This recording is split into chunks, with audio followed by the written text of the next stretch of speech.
What's up, my friends? So right now we're going to take a look at some different techniques that we can use for when we work with this media, the marker. Now for this, we're going to be looking at the thin, fine tip markers. Of course, obviously you can color with these, but because they have such a fine tip to them, they give us the opportunity to do some other things that will create value for us, and will also create some nice texture so that we can mix it up so that our drawings don't look the same everywhere. So this first technique is called hatching, and it's pretty simple. So if I have, let's say I have this shape.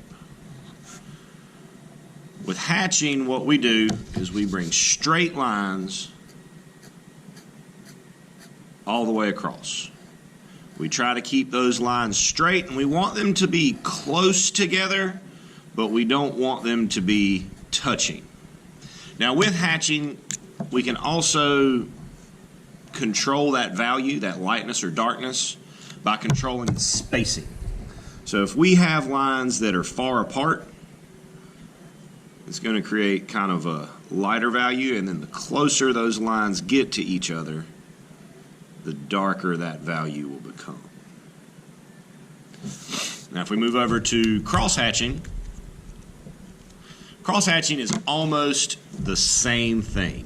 The difference here is that instead of going just across, we go across straight lines, keep them parallel, don't let them touch, and then we come back the other way and do the same thing. And this will work the same way here. The closer your lines are together, the darker those values become. And the more we spread our lines out,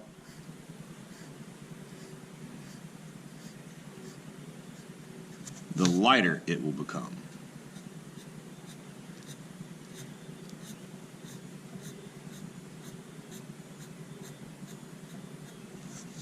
And then our final technique is stimpling. Stimpling, this will go back to when we talked about surratt and pointillism. This is a dot technique. So we're just placing these dots. Now with stimpling, it's very important to remember that we don't want to damage our media. So when we do this, we do it very lightly. We don't need to press the marker down super hard to make a mark. If it's got ink in it, it'll make a mark as soon as it touches the paper. And then just like with hatching and cross-hatching, the closer we put our dots together, the darker our value will become. The more we spread them out, the lighter that value will become. So that, my friends, are 3 different ways to use a marker to create effects other than simply coloring a shape in. Good luck to you, my friends. Happy art.